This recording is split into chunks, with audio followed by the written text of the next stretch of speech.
Welcome to Galaxy Brains, the weekly podcast from Galaxy Research. I'm back with another rap, but a shorter verse, non-custodial, not your keys, not your cheese. We're talking today with Bitcoin OG Erik Voorhees. As always, I'm your host, Alex Thorne, head of firm-wide research at Galaxy Digital. We have an awesome show today. We're talking with Shapeshift founder and former CEO, now DAO member of Shapeshift, Erik Voorhees. He's been in Bitcoin since 2011. We're going to talk with him about Bitcoin culture, Bitcoin history, Shapeshift, DAOs, DeFi, FTX and Alameda, and a lot more. So you definitely want to hear that. Sal Qadir from the research team and I will interview Erik momentarily. But before we get to Erik, we will check in with our good friend Beimnet Abebe from Galaxy Digital Trading to talk markets. The Fed today raised rates by 50 bips, so we'll get into it with him. And before we begin, I must remind you to please look at the disclaimer and the link on the podcast notes and note that none of the information in this podcast constitutes an offer, solicitation, or recommendation by Galaxy Digital or any of its affiliates to buy or sell any securities. That's it. We're ready to go. Let's get right into it. Let's go now to our friend Beimnet Abebe from Galaxy Digital Trading. How are you doing today, Beimnet? It's like my Super Bowl. I'm having a great day. CPI yesterday, yes. Fed day today. Yeah, we got ECB and Bank of England also later this week. So this is and there's the World Cup. And there's the World Cup. It's the Super Bowl. And there's been some good NFL games. Let's get past that. Tell me what the data said this week on CPI. This was on Tuesday. Today's Wednesday. That was yesterday. So basically all of the components that we wanted to see showing a deceleration in prices, we saw. And, the big ones were things like core inflation, like the food prices. Shelter was a little high. It was like 0.6 month on month, but used autos dropped a lot. Broadly speaking, like a 0.1 month on month increase will get you there if you just keep printing 0.1. So a lot of things were good in the inflation number. It's still an increase, right? It is, but you want, like, the Fed is targeting 2% inflation, right? They want prices to only go up by 2% a year, basically, right? So it's all about the rate of change of prices, not the absolute level. To be clear, that's interesting because we're not going to get out of this process. We're not going to get back to the prices. No, never. Never. That's never been the goal. Out of the bag?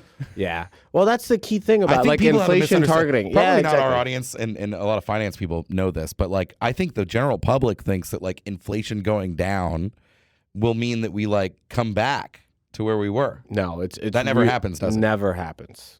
So so the ideal then is what happened, a big jump up, and then we hope like a flattening of inflation. Correct. Yeah. So like your apartment rent went from $2,000 a month to $3,000 super quickly. Right. But we want the balance of the increases to go to like $3,000 to $3,100, $3,200 slowly, right? And that's really what the Fed's trying to do. And 0.1 would get us there, is what you're saying. They get us back to if you consistently print 0.1, that's a 1.2% annual inflation. Yes. So 0.1's actually great.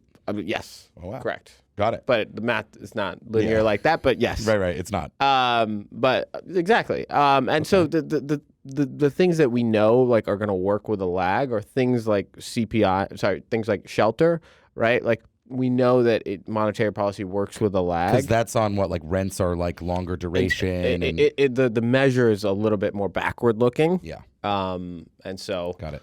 That's why it gets tricky. So imagine like your lease is up, like, and you haven't renewed in like a year. Your rent's going to jump. Right, you're not seeing the increase yet. Yeah. So then markets were up yesterday. Yeah, no, it was a crazy market reaction. Nasdaq ripped about 4%. Front end rates rallied by 30 basis points, which is huge. I was like in my wing scenarios, like really hawkish number, really dovish. I was like anticipating 25 basis points. Maybe you get 27, but you move 30 plus basis points. I think at some point it was like 33 basis points in certain contracts. So it was a welcome surprise to the market. However, I would say that the price action you saw after the number came out tells you that there was a lot baked in. One of the sort of high frequency data points that we like to look at is this thing called like the Adobe index. Basically, it measures like trillions of data points across like online retail, like basically anything you can scrape data-wise and get yourself a feed of like what's going on in prices, it looks at. And it hit a low that hadn't been seen since like 2020 for the month of November. And it typically leads CPI pretty well. Got it. So there's a lot of chatter, amongst, rate watchers and Fed watchers that the CPI number would be flat because you had all these like sales during Cyber Monday. All of these good consumer good companies had huge inventories, right? So they wanted to offload that in the holiday season. So I generally think that the whisper or the actual expectation for the number was lower than like the stated like Bloomberg estimates. Right. So once you had that initial reaction, which was just buy all risk and buy bonds, it kind of came down because that was already kind of baked into the number. I see. In addition, that when rates go down and stock markets rise, that is effectively a loosening of financial conditions.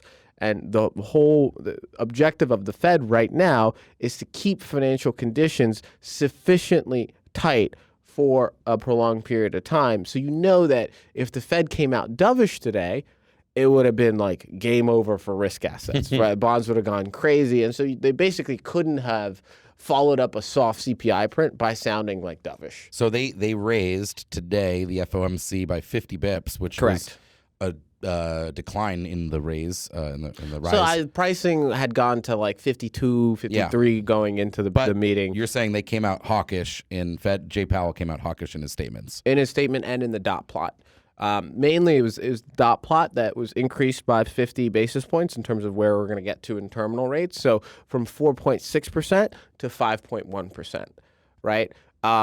And he stressed that it's about how long rates stay high, not really about how high rates get, which is a very important nuance. It's like the difference between 475 is not that big, but 475 or 5% for 6 months versus a year, that's a much more material sort of impact. And that's what they're signaling and saying. But the market is sniffing it out already, right? They see the price declines coming, right? Like you can like go out on the street and see the sale signs, right?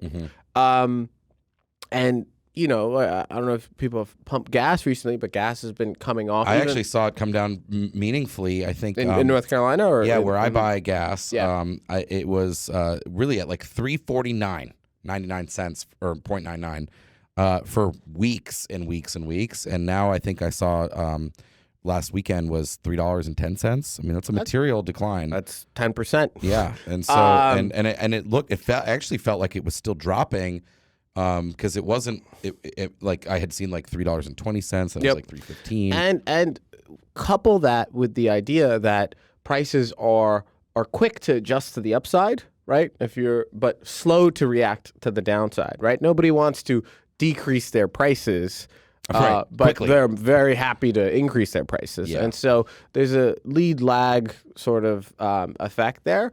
But, there's while we're on the subject of gas, like one of the hardest hit sort of price subjects was used cars, right? I think used car prices were down over 10% in the month of November. I might be wrong on that. But point is, it's down. And why is that? Why is that? Because it's a rate sensitive part of the market. When somebody buys a car, they typically finance a portion of it. I saw yesterday somebody tweeted that a person with an 820 credit score, which is basically close to perfect, got quoted 8 and 10% for their auto loan, which is absurd. It's insane. Right? Versus like a year and a half ago, it's crazy. Zero rates. Like, no, Well, I remember they were. I mean, that's what for they're a long advertising. time. I don't remember if it was a year and a half ago, but definitely during the sort of 2010 to 2020 period. I mean, there was all these advertisements for just like 0% loans, zero interest rate free. And now money costs. Money's expensive. Yeah. Yeah. That's what they meant. Money was cheap. Okay, so before one last angle here, crypto. Bitcoin. We should talk about the Fed today. All right, But so the key thing that he stressed in the press conference today in the Q&A section was about employment, right? The labor market that we've been talking about is still incredibly tight. And basically, so in the summary of economic projections, the Fed said unemployment is going to get up to 4.7%. 4.7% is like if you asked Janet Yellen like a decade ago, like where she wanted unemployment to be and where she'd be happy about it. Yeah, 4%, 4.5%. That's a really good level.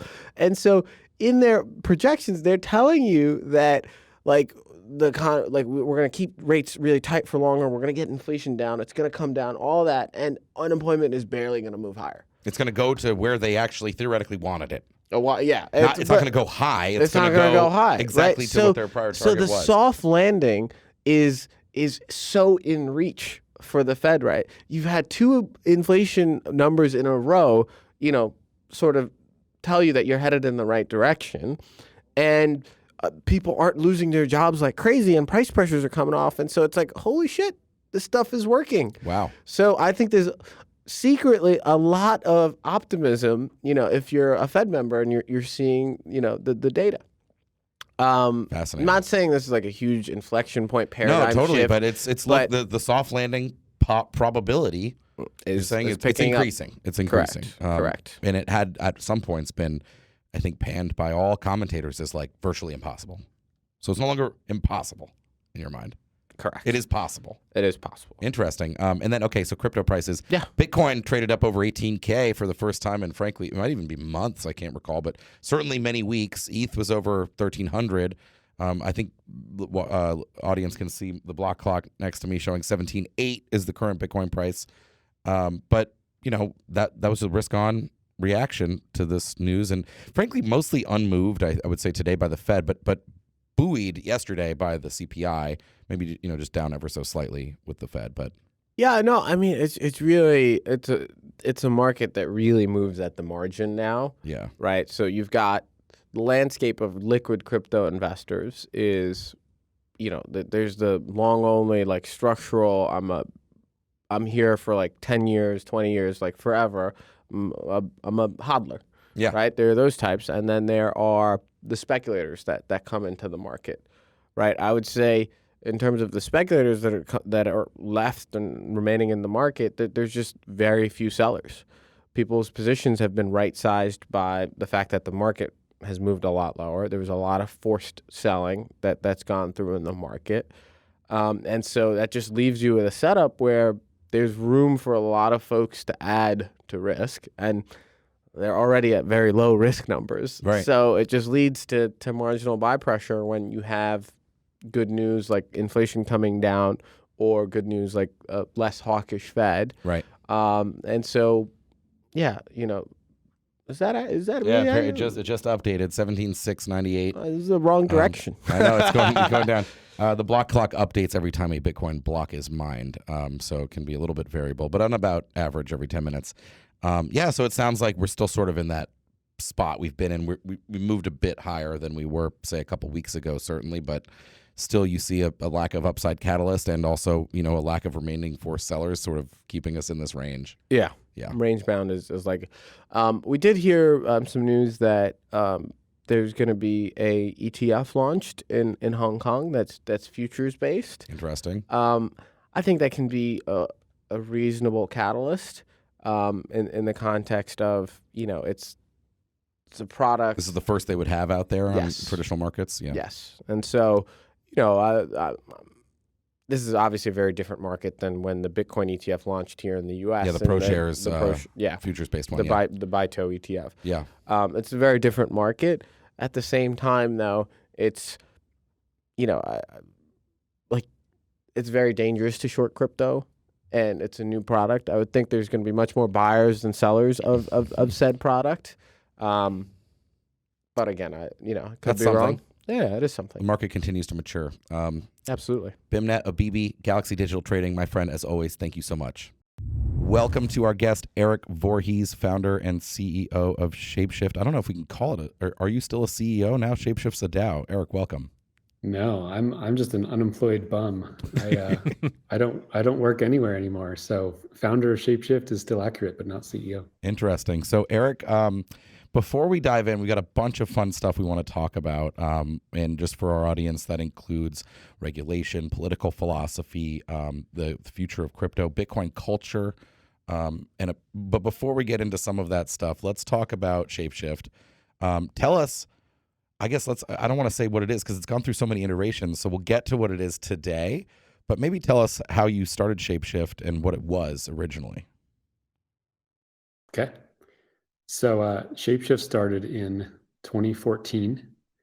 The idea came to me in the wake of Mt. Gox, which collapsed and lost $400 million and almost destroyed the whole industry. It was like where 90% of all Bitcoin trading happened back then. And it was abysmal. It was like a catastrophe. Mm-hmm. And I thought, why can't we make an exchange where we're not holding any customer money? Or can that be done at all? This was obviously like pre-smart contracts, pre-Ethereum. So I ruminated on that a lot and tried to figure out a way to do it, and realized it could be done as long as you didn't worry about fiat. Like as long as you weren't trying to do fiat to Bitcoin, you could actually do crypto to crypto without custody. And that's the genesis of Shapeshift. It was essentially an exchange where you could trade one digital asset for another. You would send your asset to us, and we send you a different asset back.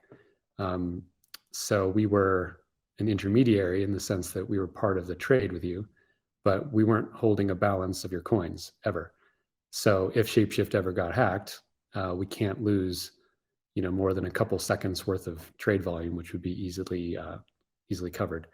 So we called it like consumer protection by design, where it didn't matter how trustworthy we were. It didn't matter if our systems were breached. People didn't have to trust us because of the architecture of the application. So that's where Shapeshift got its start. And I remember using Shapeshift and it becoming pretty big in the sort of 2016-17 bull run. It was super convenient because, like you said, you would input like a receiving address on one chain, and then you would send coins from to Shapeshift's deposit address, and it was just sort of instant. How did like liquidity management work though on your side? You still had to have a bunch of assets sitting around ready to be sent at any moment, right? Yeah.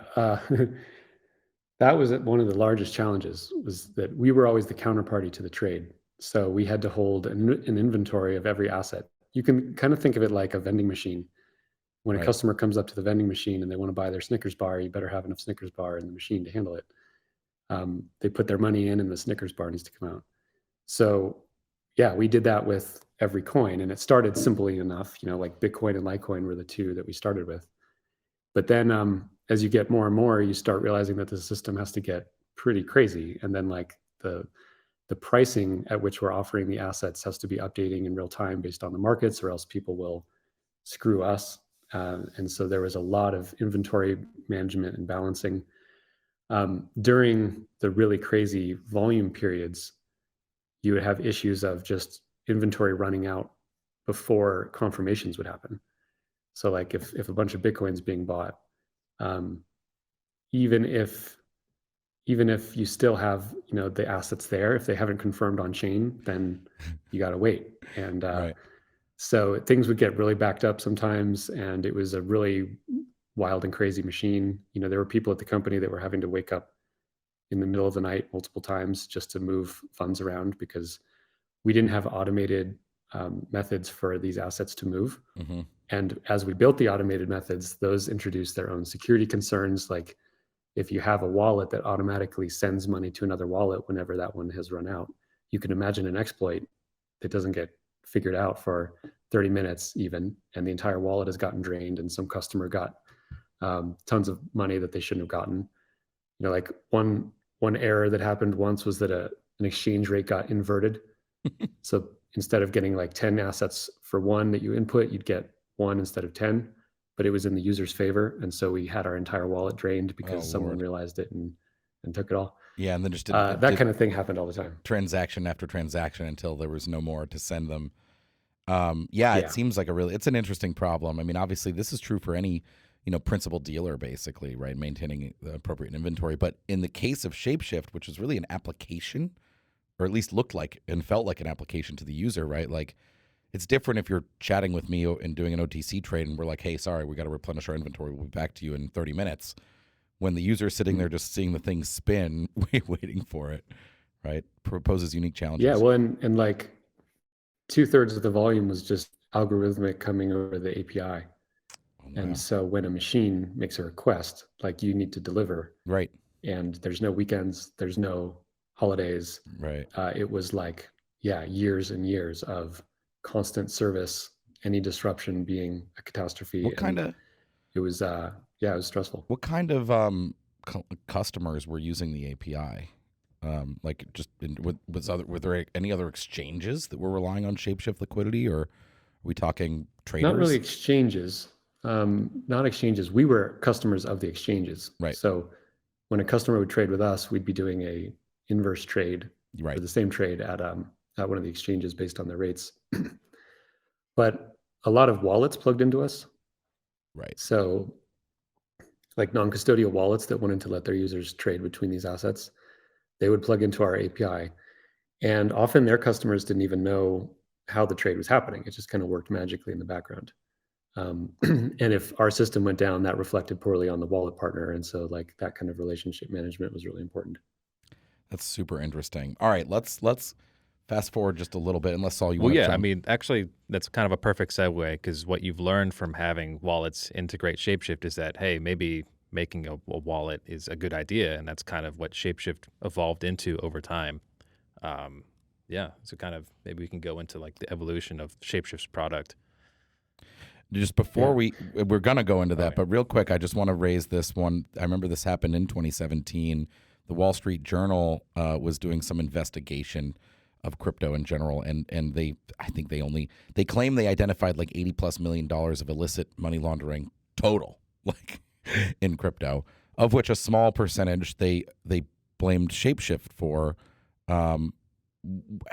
What did you learn from that? What was your reaction to that? But also, how did that influence further perhaps how you've decided to build Shapeshift going forward from there?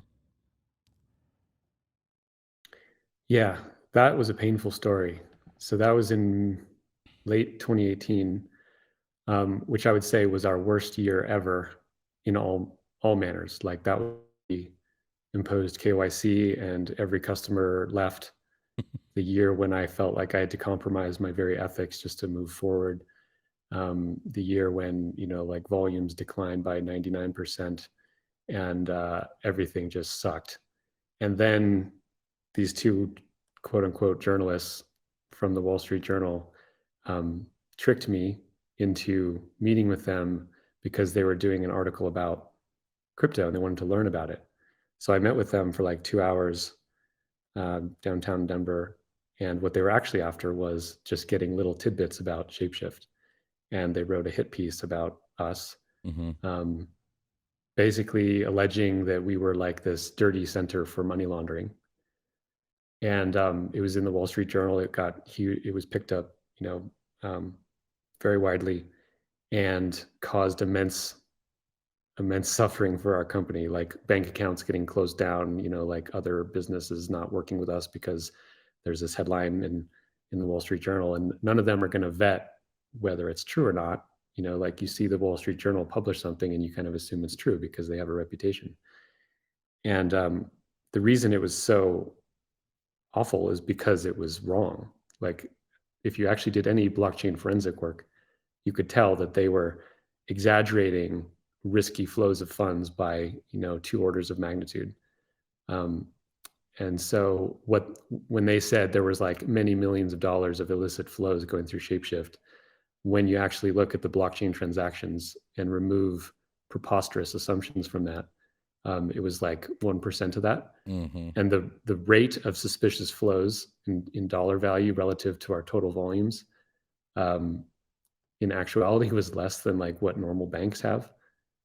But none of that kind of context was provided in this article. It was just this hit piece that like talked about how we worked out of this sketchy 80s era office building. Yeah, they did say in that. downtown Denver. They said 80s era. Surrounded by pot dispensaries. Yeah, 80s Yeah. era. Like every office building in Denver is 80s era. That's Right. It went through like an oil boom in the 80s. And there's pot dispensaries everywhere in Denver as well.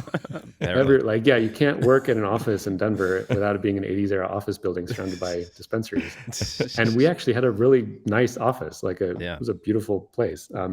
And Sal here knows. I mean, for the audience, Sal was an employee of Shapeshift for a long time on the finance team and did great work. So Sal knows very well. And I think we ended up calling our Wi-Fi network like 80s era.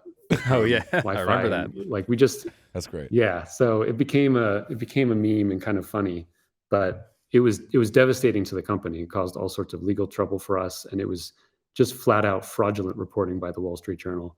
I will never forgive them for it. We called them out. We had actual forensic work done that proved that they were wrong. We told them this. We requested a retraction, and they never did. It was the first time I really realized how poisonous and fraudulent major media can be. People always talk about that kind of thing, but this was a real experience with it where I knew the truth. And so, it hurt. So, so then you move forward, though. I mean, you talked about how you added KYC to Shapeshift, and I remember this was like, obviously, everyone in crypto. I remember at the time on crypto Twitter was like, they were aghast, and it's like, well, I mean, I don't know, there was no path forward without that. But then Shapeshift shifted shape, and I recall you became sort of a wallet and non-custodial exchange.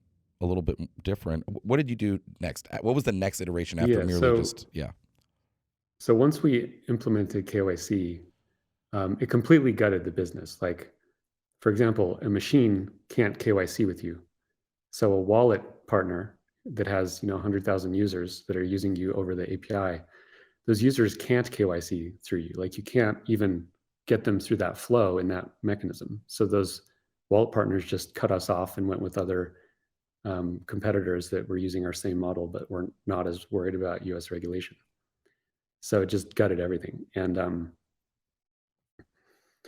as that happened, we're like, okay, like our beautiful model that people loved, that was protecting people because it didn't take their personal information and it didn't hold their crypto, had been gutted.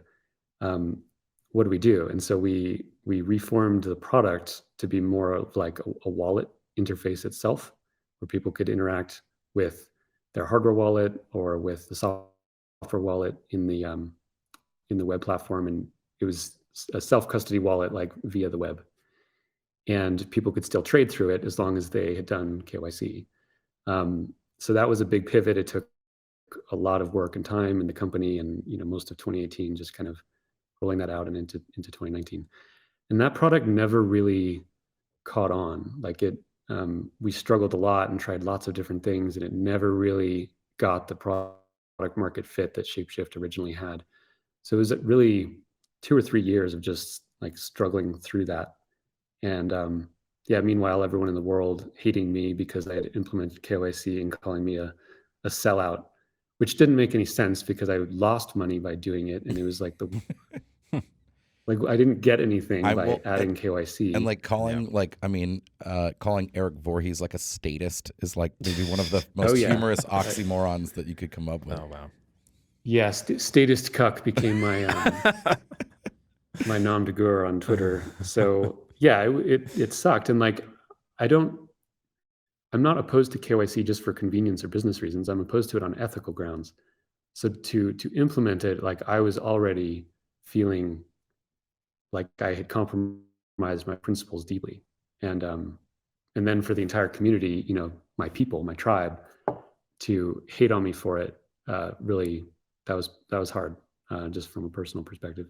Yeah, I can imagine. And I remember the sort of wallet non-custodial, I'm going to call it a non-custodial DEX, or non-custodial exchange, was sort of in the vein of actually a little bit like what IDEX, I'm sure you know Alex and the team there over the years. It was similar, I recall, at least from my perspective.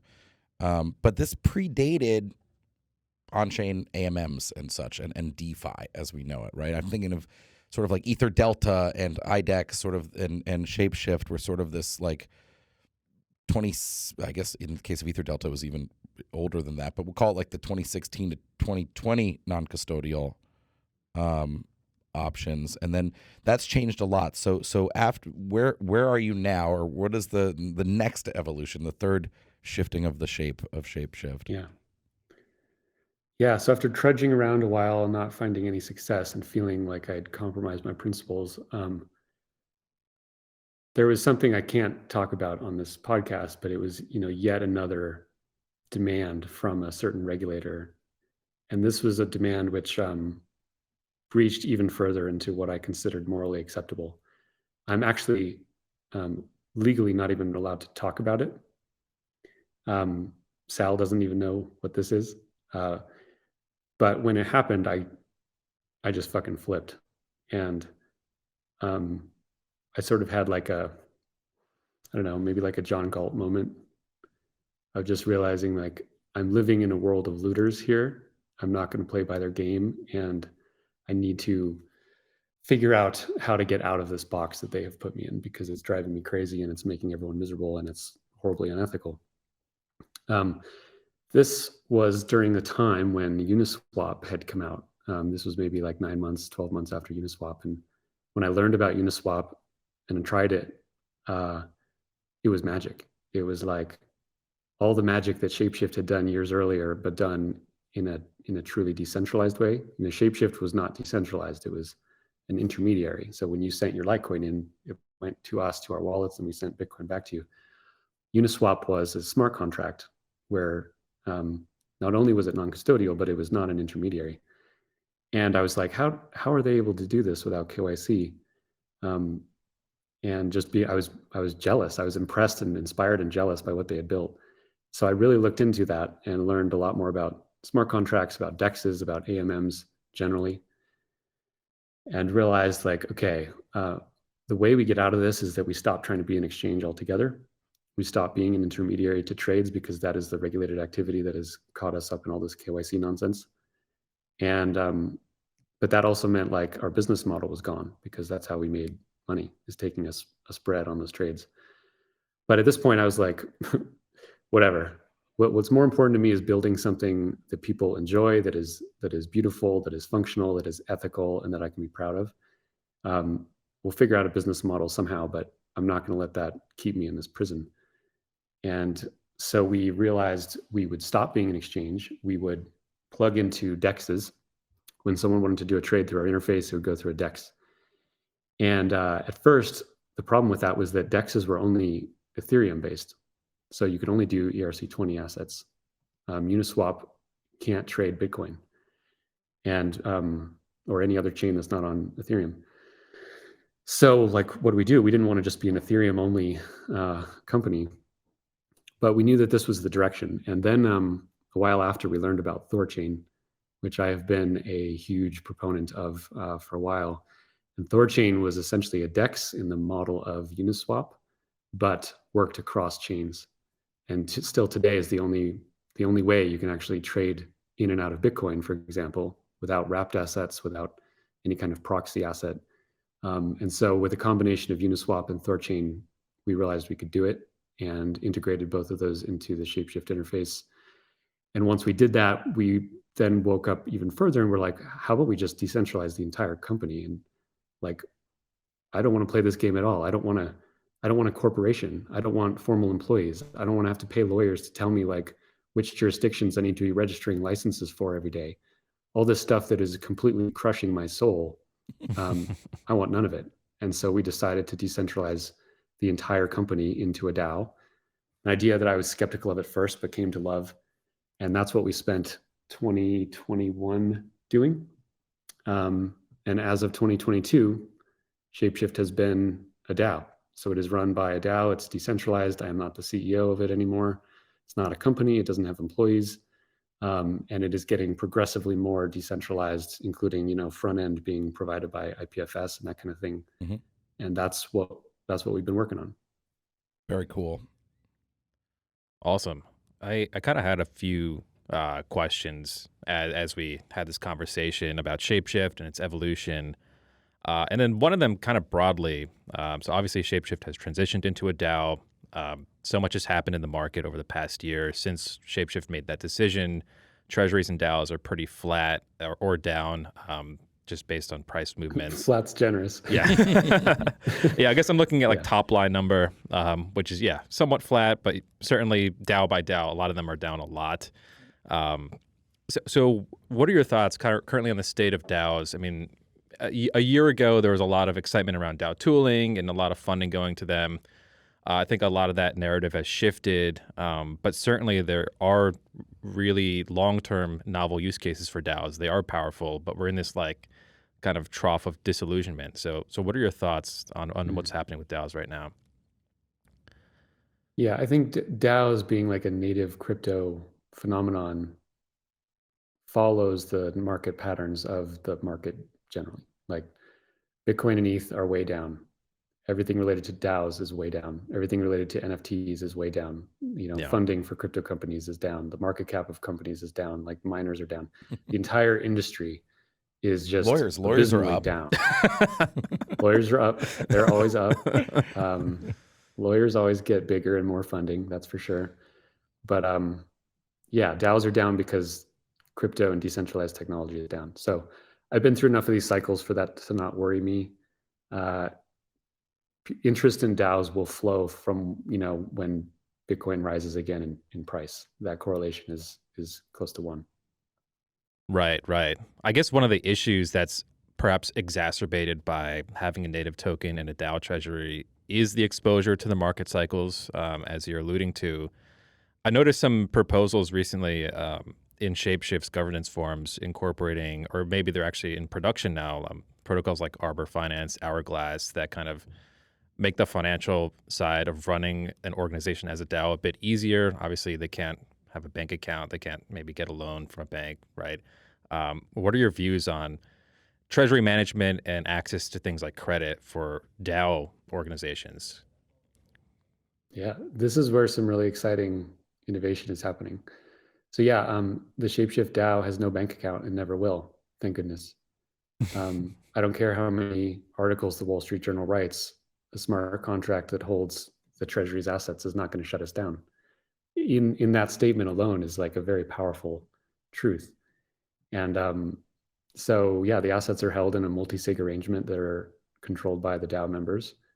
And there are other, let's call them DAO service providers that try to come up with interesting tooling and financial products that DAOs can use. So one of the ones that was big earlier in the year, late last year, was Tokamak, which basically allowed us to like post a bunch of Shapeshift's Fox tokens and earn yield on it. And there's another one called Rari where we were able to borrow against our assets natively. So these things are all like super, super experimental.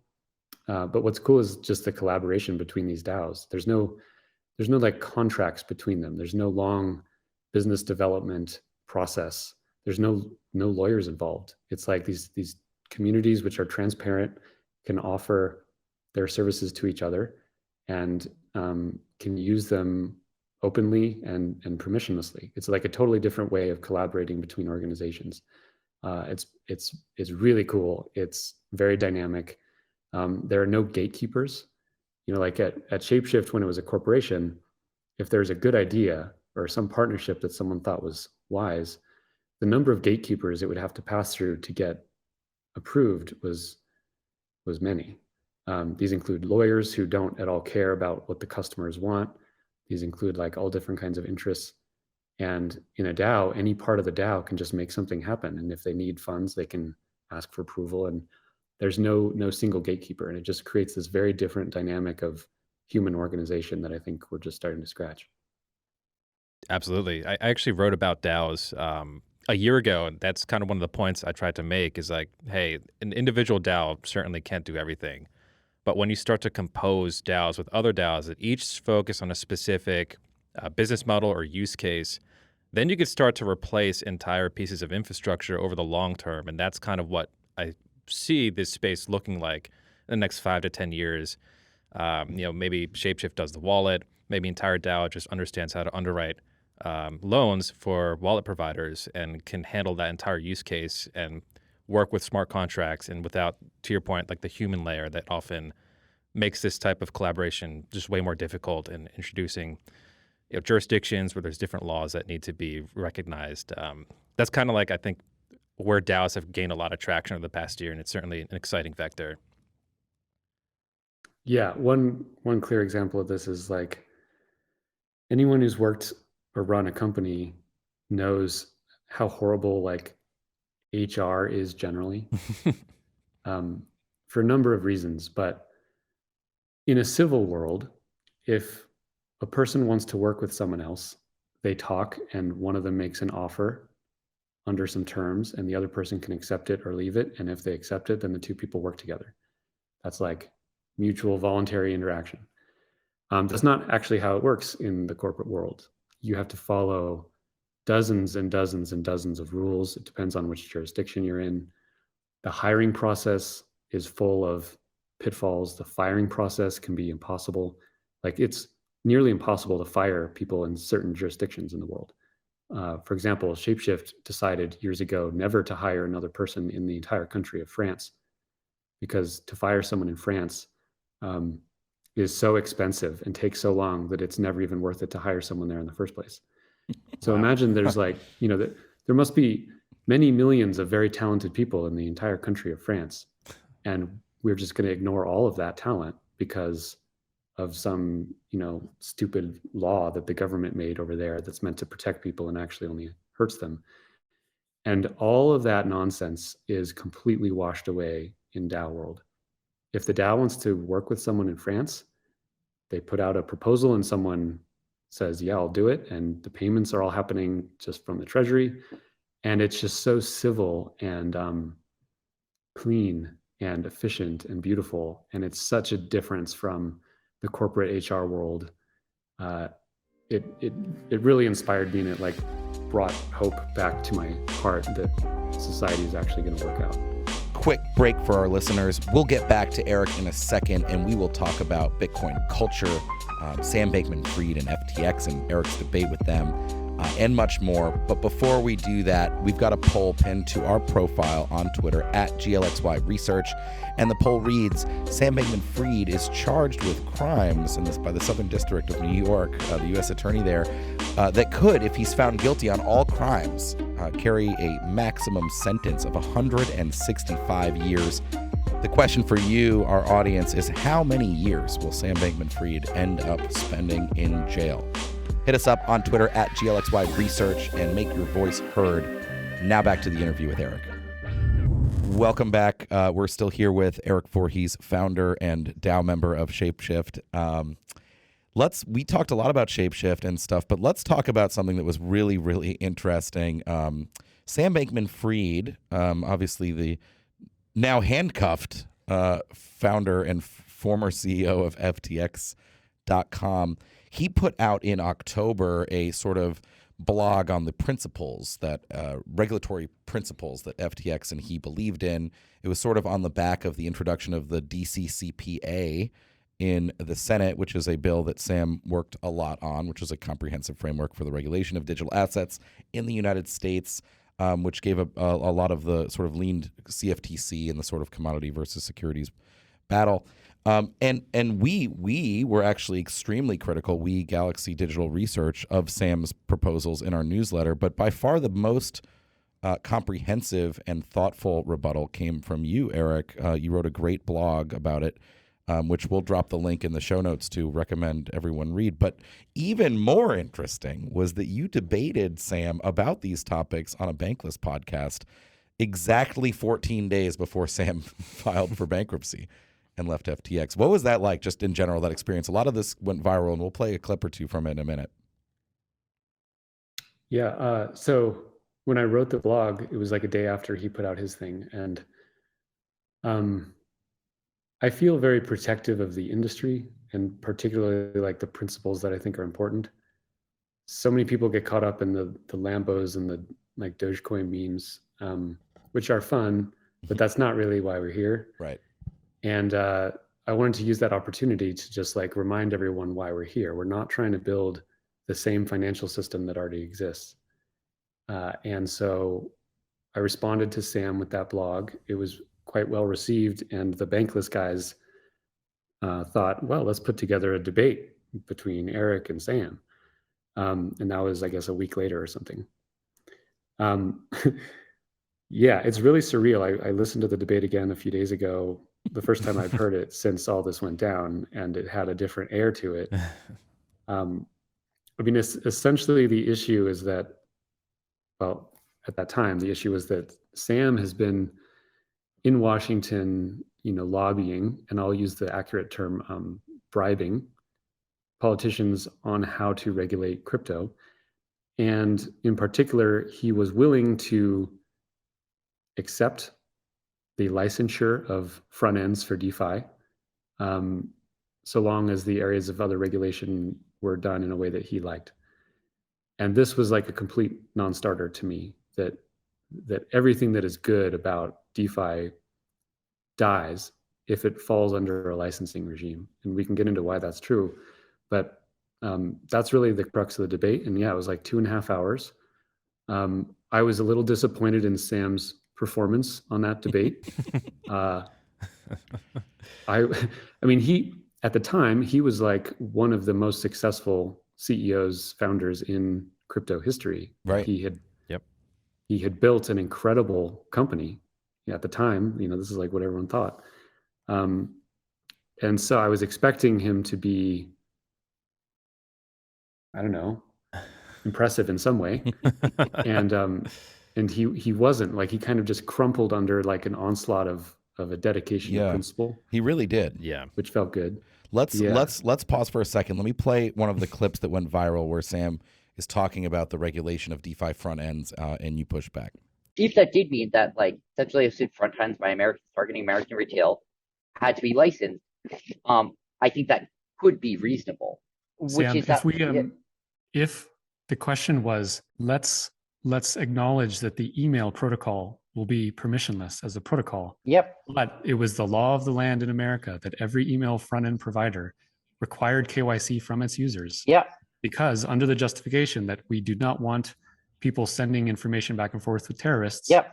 Where would you stand on that position? Oh, I'd be strongly against that position. Why? Why would I be against it? Because I think it'd be like against freedom of speech. I think it'd be disenfranchising a lot of people. I think I would not trust in practice that it would do a good job. So I agree with you on all of that. Okay. I'm making a distinction here between, for instance, payments versus like derivatives contracts. Why is Aave somehow different than email? So, why is it different than email? You argued so well and so passionately to not block email with licensing and KYC. I loved hearing that. Yep. That filled my soul with joy. Such good arguments. Why does that not apply to financial transactions? So, why does it not apply to financial transactions? Okay, so I mean, it's pretty clear to your point before, Erik, and obviously the sort of point that you made clear in that debate, that Sam really has had no understanding of like the underlying ethos behind decentralization and crypto in general. No. I think he revealed himself as a tourist. Yeah. In that debate. He's a traditional finance trader guy. Yep. Yeah. And there's many of those types in the industry, and there's nothing necessarily wrong with that. What's wrong with it is if those types go to Washington and start inviting down regulations on the rest of us, then I have a big problem with it. I hear you. I think, but that was what was so strange too, actually. I think in him being so unimpressive on it, it's one thing if he believes that there's a difference between speech and finance. You can have but he couldn't even really articulate it, which is just shocking. Like, you're out here spending millions of dollars and tons of time on political lobbying for financial regulation, and you can't make the case for it?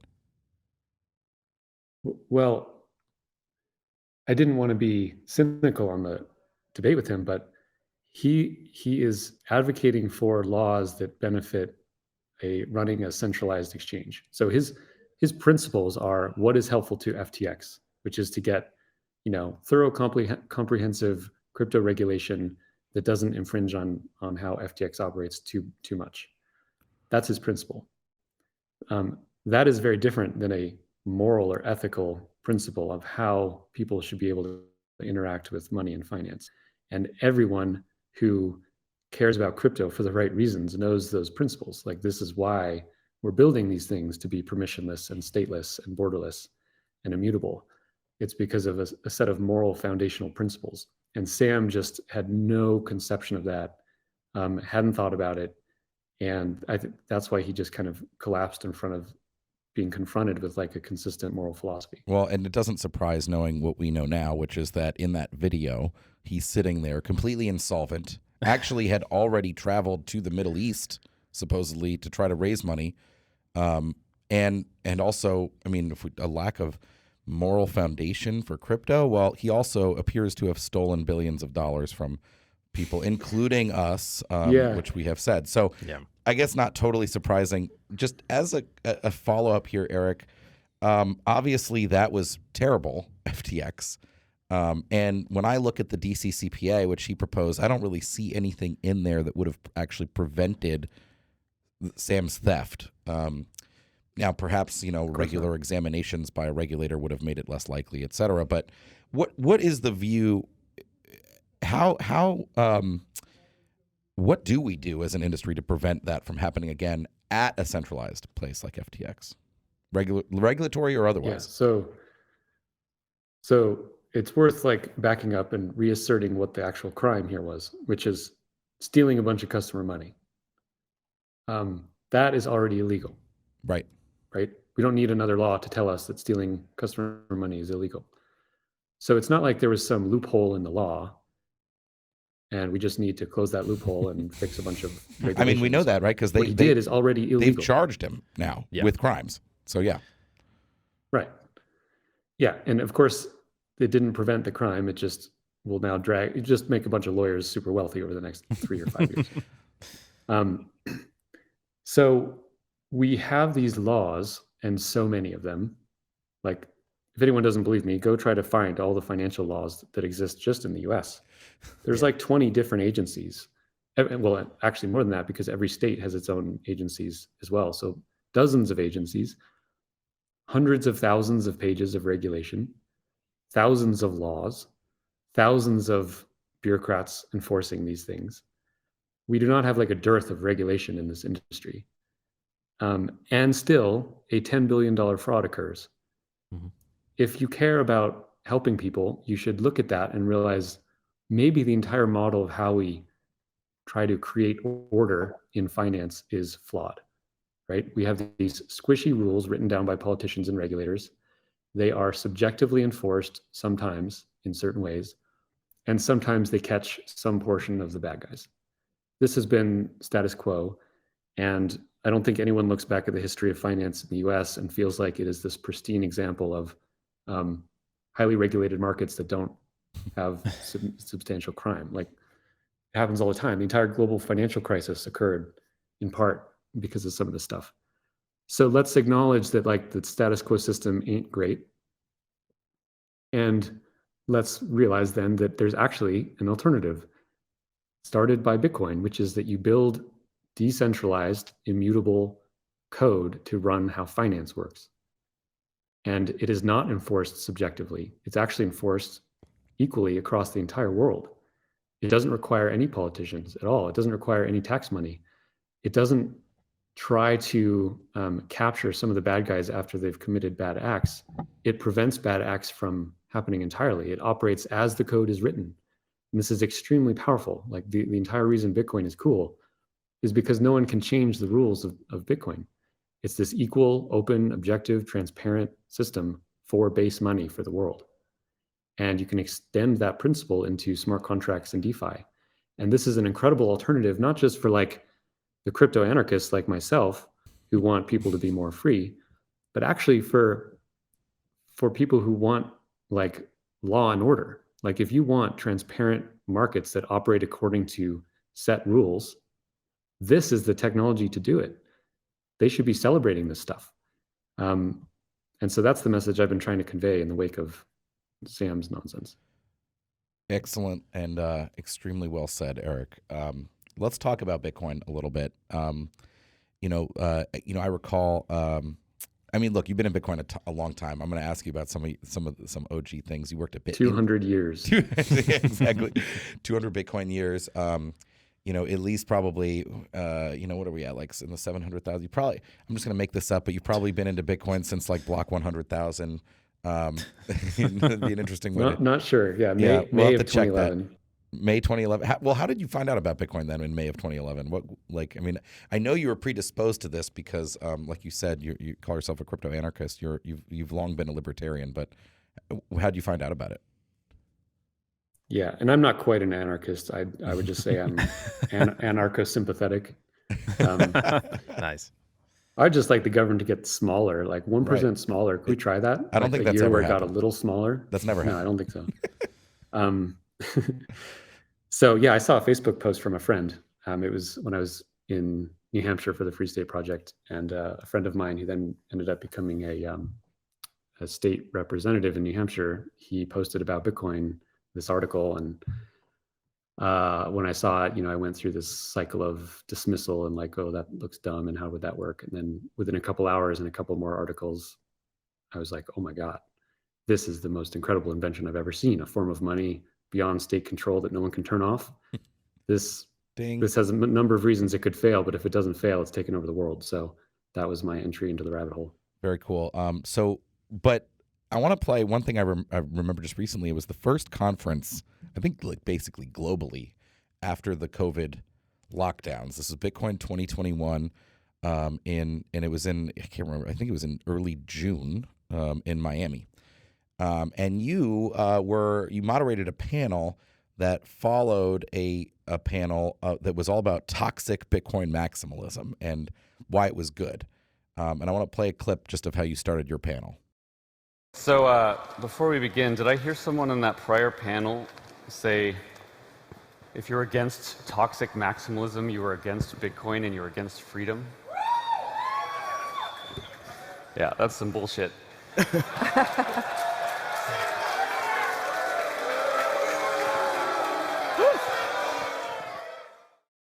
So Erik, you said it was bullshit what the prior person had said, and you were booed by the Bitcoin crowd at Miami Bitcoin 2021, not egregiously but audibly.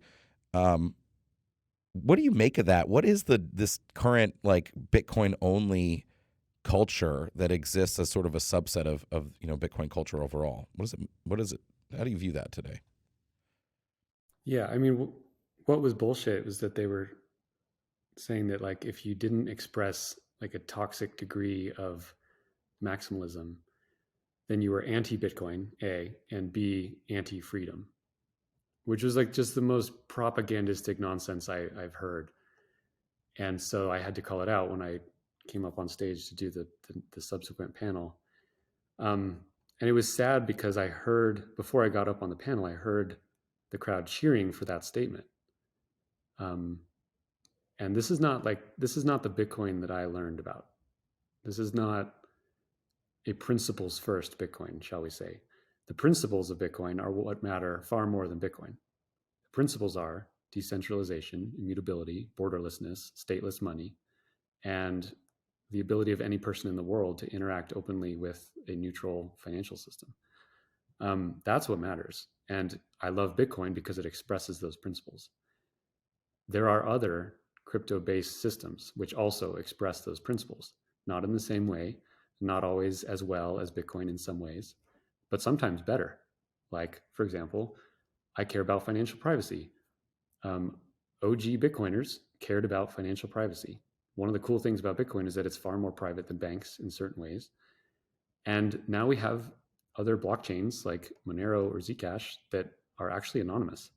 That's super cool. So of course, if I like Bitcoin based on its principles, I'm going to like those things too.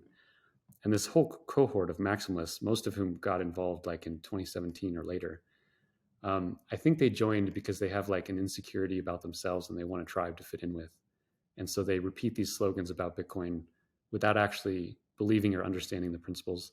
Like a lot of these people were probably the ones that dismissed and made fun of Bitcoin if they even heard about it back in 2012 or 2013. And then they join the bandwagon when it's a bandwagon and when it's cool to do so. And I hate seeing the culture get poisoned by such people. So that's why I called that out. And a lot of Bitcoiners aren't maximalists. I think it's a minority position within that group, but it's a very loud one, and it's one that I don't support and I don't want to see. Erik, we'll go back a bit because I really value your perspective on that because, like we said, you've been in Bitcoin a long time.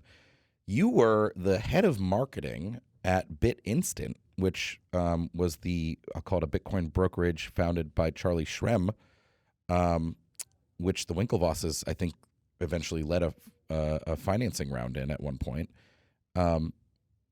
BitInstant, I think, Charlie shut down, and I think Charlie was arrested for some basically KYC AML, like lack of controls or something like that. I don't think he served time. I think he maybe served probation. Did he go in to jail? No, he was in jail for close to 2 years. Oh, geez, a year and a half. I forgot that, and I thought, he was. So he really bore the cross for this KYC, for the Bank Secrecy Act. But what was it like back then selling Bitcoin versus selling it, say, today? And by selling it, I mean, promoting it, but also operating a business that, is involved in the exchange of assets for Bitcoin. That's a long time. That's 11 years ago. Like, were there more, either on Bitcoiners or the market, or just tell us what it was like back then? It was exciting. So few people knew about Bitcoin. Like if you get in a random car back then, I remember taking taxis or Ubers, which was also new back then, around New York City with Charlie, and they'd ask us what we did, and we'd say like we help people buy Bitcoin, and that word wasn't even common enough for people to know what we meant, and they'd say what? Like they didn't understand the word. No one knew what Bitcoin was on the street, and even people in finance who had learned about it, mostly dismissed it. There were very few professionals of any kind that cared about it. The professionals who had heard about it dismissed it or told us why it wouldn't work.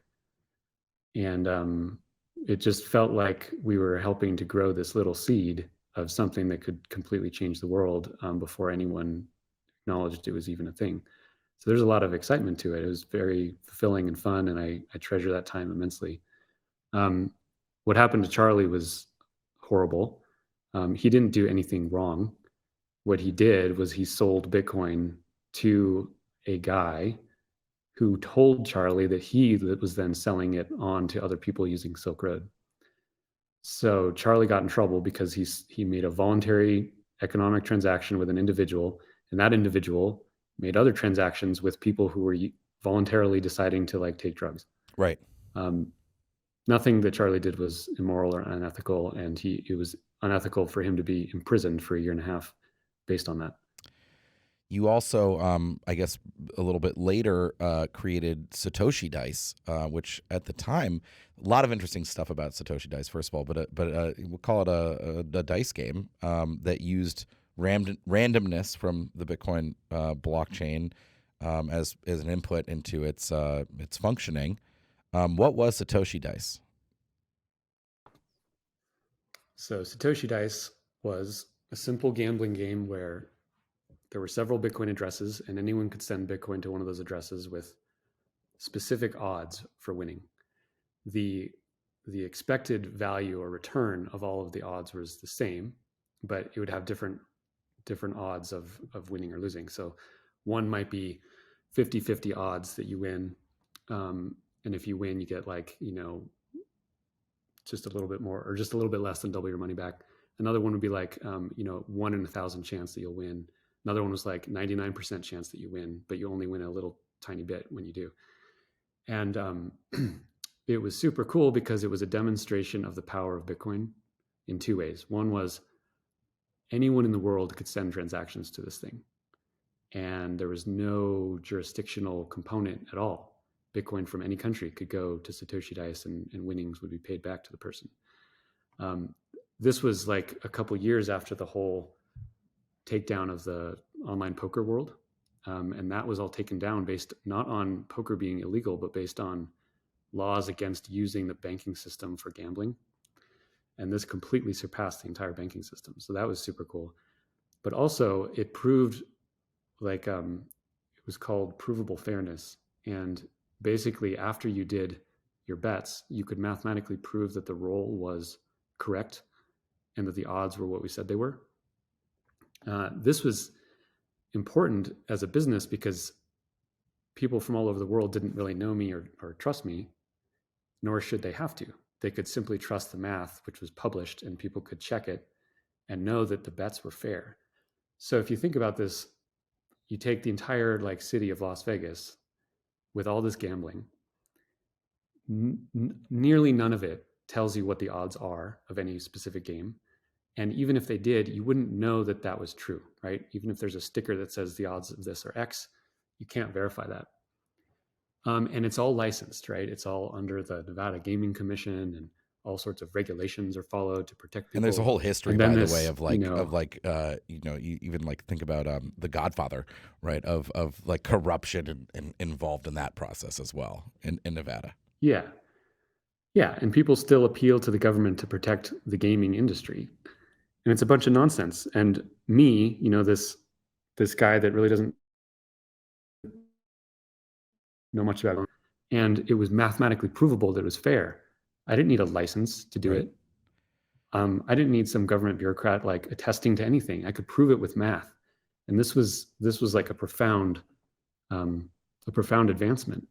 And it was emblematic of just the trust that you can build using these decentralized systems. And so, yeah, I was very proud of that. And it got totally carried away. Like it was half of all the Bitcoin transactions for the first few years. That's actually what I want to ask. That's where I want to take this conversation, because at the time there were some people who said that it was sort of I don't know if the right characterization is it was an illegitimate use of the Bitcoin blockchain, or that these Satoshi Dice transactions could even be considered spam. Yep. First of all, I don't. Yeah, I got a lot of flack for that. Yeah. What was that like? Yeah. Well, it was weird because like you're paying transaction the whole fees. Point of put it a different way, Satoshi Dice was the primary funding of all Bitcoin mining. It was more than half of all the Bitcoin mining revenue for the first several years of Bitcoin's existence. I was using the chain for this game and paying to use it.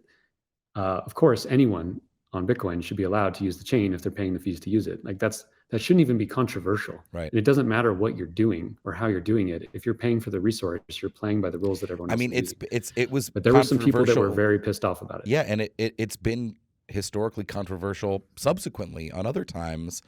There was, of course, Tether when it was running on the Omni layer. But then there was something like, I think it was called Veriblock. Somebody had made an application that would peg or checkpoint into Bitcoin by publishing its own block headers onto Bitcoin, and that created a huge spike in transactions, like in 17 and 18 and 19, which you can witness, like op return transactions, and people were mad about that. But of course, these also pay transaction fees. But I want to use this as a segue to ask you about developing Bitcoin itself. Shapeshift was a signatory of the DCG New York Agreement, quote unquote, letter in 2017, which argued for a block size increase. Of course, for those who don't know, we actually got an effective block size increase through SegWit by itself anyway. But why was that? But also, taking into account, say, the block space used by Satoshi Dice, do you still think a block size increase will happen over time or needs to happen? Or what else would you like to see Bitcoin do going forward itself from a development standpoint? Yeah, that was a difficult time too. Today, I don't think Bitcoin will increase its block size at all anymore. I think that argument is done and over. Bitcoin has ossified in that way. It has its attributes. Other chains optimize on that question of throughput at the chain layer, and I'm okay with that. Bitcoin is working. It's successful. It's growing. I think it's okay. Back when that whole debate was happening, what was driving me crazy was for years, like the community was just tearing itself apart, arguing over this question of like, should the blocks ever get bigger or not?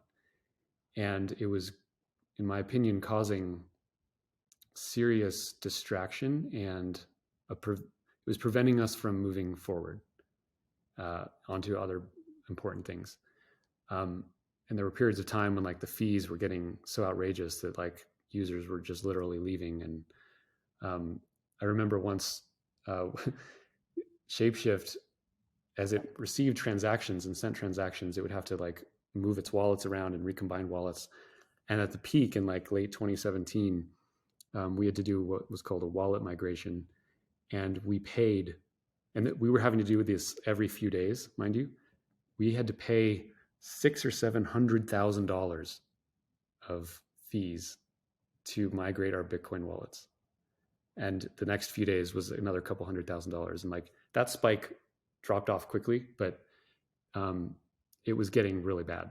And so anyway, the New York agreement was essentially an attempt at compromise. It was people that were cool with SegWit, which I was, and I wanted SegWit to be activated. And it was people that were cool with a modest, not an infinite, but a modest base block size increase other than SegWit. So it ended up becoming called SegWit 2x, meaning a combination of SegWit being activated and a doubling of the block size. And before it could activate, some group of people who I still don't know forked Bitcoin to create Bitcoin Cash. And what that did was take everyone who was like wanting to get the larger base block size suddenly moved over to Bitcoin Cash, and completely gutted the whole point of like SegWit 2x compromise, which was to prevent a chain split. So Bitcoin Cash caused the chain split, and then the whole point of it kind of fell apart. And at the time, I was really sad because the community of Bitcoiners was so at odds with each other, and there was so much vitriol. And I was hoping that it could be resolved and that like one chain would continue with that entire community together.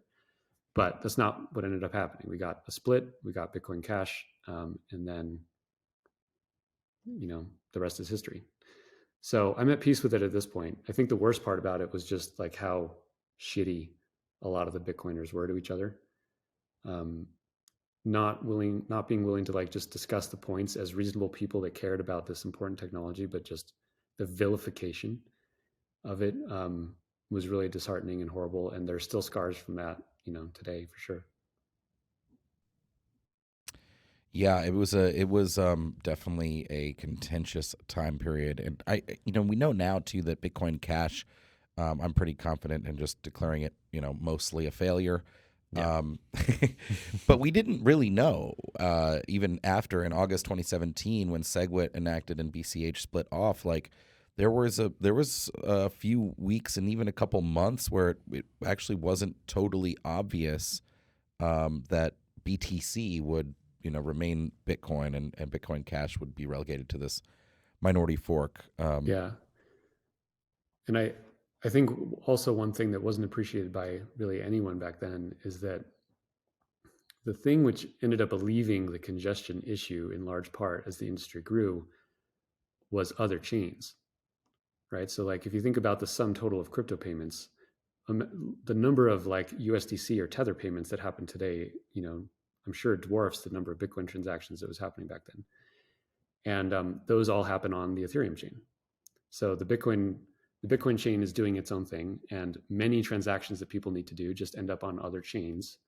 This is something I was sort of trying to avoid because I wanted Bitcoin to be like the center of everything where everything was happening, but it didn't work out that way, and it's okay. Other chains have satisfied demand in the market, and I see these things as great complements, and it's worked out all right. One quick follow-up on that, because I've been involved in Bitcoin for a while too, and I at the time thought it would be the center of everything, and now we're kind of on this inevitable path where perhaps Ethereum would flip it and is powering all the payments use cases as well as the dApps. So like, what are your guys' view on like the exact role? How would you articulate Bitcoin's role in the long term, given this path we're on?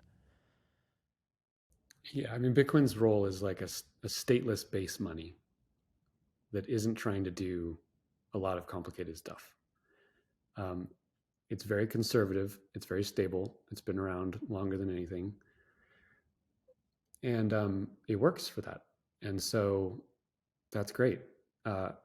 Will it continue to be used as base money in a world where Ethereum or a similar smart contract platform ends up being much larger in terms of transaction volume? Maybe, I don't know. But for now it works. And I like the juxtaposition of the conservative Bitcoin chain that does little with the kind of crazy Ethereum chain that does a lot and is more reckless. I see virtue in both of those paths. I'm glad that we have both things. I wouldn't want a world where there was just Bitcoin moving slowly, and I wouldn't want a world where Bitcoin had been abandoned and everyone was on ETH that was moving somewhat recklessly. I think both are good, and I see the virtue on both sides. Yeah, that's, I think, really well said. I think that's also the path that we are on. I will say there's a couple caveats that I have, which is one is that there is Lightning, which I think for fast payments could be good. But again, right now, that's just wallet to wallet, essentially person to person Bitcoin payments. It's not application to application payments, right, yet, because there's not applications there on chain. Yeah. So there's limitations. And it's interesting, like my issue with Lightning, as much as I like it in principle, is that the apps which have become well known and used with a reasonable frequency are like actually financial intermediaries with KYC. Right. Yeah. Actually, and this is where you're right. This is where the Bitcoin community has, most of them. The Bitcoin community has completely ignored this, which is again because they've forgotten principle. The Bitcoin maximalist community is far more likely to celebrate and applaud a KYC'd intermediary Lightning app than it is to celebrate and applaud Monero, right? Zcash. There's something so deeply wrong with that. Yeah. And yet I'm called the shitcoiner because I hold that opinion by these maxis. So I agree with a lot of the points you guys made. And as a guy who loves Bitcoin and still thinks it's a very safe bet, my only fear with this, and I see it mostly with newer entrants into crypto, even like all these new NFT users that never touched DeFi before, is that you really only need Ethereum at the base level. You can kind of do all your degen stuff, whether it's buying other ERC20s, NFTs, and you kind of sweep it back into USDC or ETH. And like in many ways, Bitcoin is definitely not required to power that entire life cycle of user experience in decentralized crypto, finance applications, what have you. It almost feels like Bitcoin is like this really loud, opinionated, like separate group that has very little interoperability other than, you can cross-chain with ThorSwap or a centralized exchange. That's really the only ways I know of to like bridge Bitcoin into ETH and back and forth or other chains. Is there any fear that you guys have that we're kind of on this path and maybe Bitcoin's role gets diminished over time? Yeah, I'm a little worried about it, but the Zen part of me remembers that like what actually matters is the principles here, not the specific coins. What I care about is that stateless money takes over the world. And I don't care if that's Bitcoin or Ethereum or something still uninvented. At the same time, like because Bitcoin has remained so conservative, it just does not have many of the risks that Ethereum does.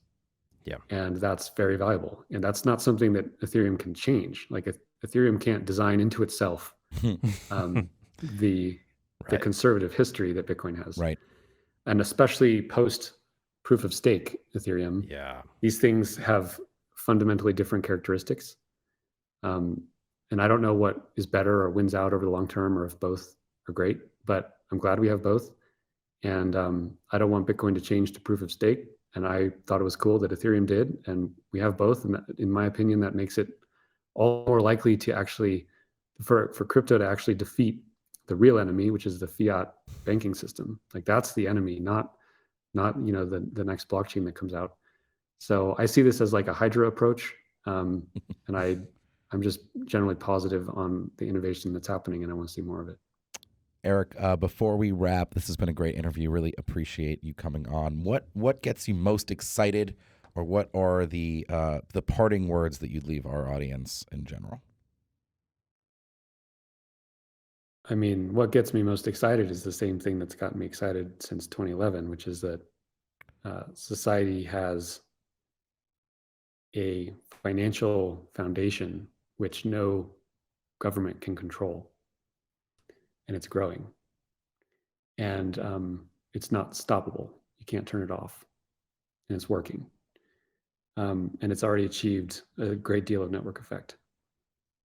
If my entire life and career involved in this stuff only exists to see the wresting of control of money out of the hands of the state and into the hands of the market, that is immensely fulfilling and exciting to me. And so every day that I get to participate in this stuff and see that happening is very fulfilling. So that's what excites me, is moving money out of the government and into the hands of people.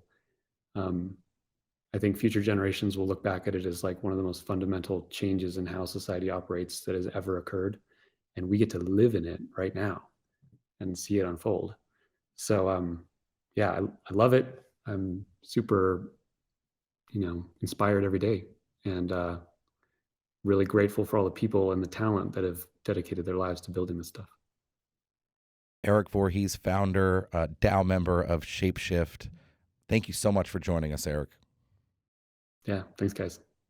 That's it for our show today. Thank you so much to our guest, Erik Voorhees.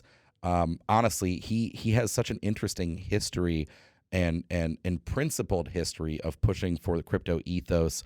Every product he's built has been designed to minimize the amount of information he collects on users and maximize the non-custodial nature of that user engagement. And when he has encountered roadblocks, he's iterated further to further remove him and his team from the process, which I think is extremely admirable and interesting. So thank you so much, Erik Voorhees, for joining us. Also, thank you to Sal Qadir from the research team for joining from that interview. As Erik mentioned in the interview, Sal previously worked at Shapeshift, so always appreciate his insights on this and other topics. And of course, thank you to our friend Beimnet Abebe from Galaxy Digital Trading for his insights on markets. That's all we've got. We're getting close to the holidays, but we will be back next week with a roundtable with members of the Galaxy research team. Until then, have a great weekend.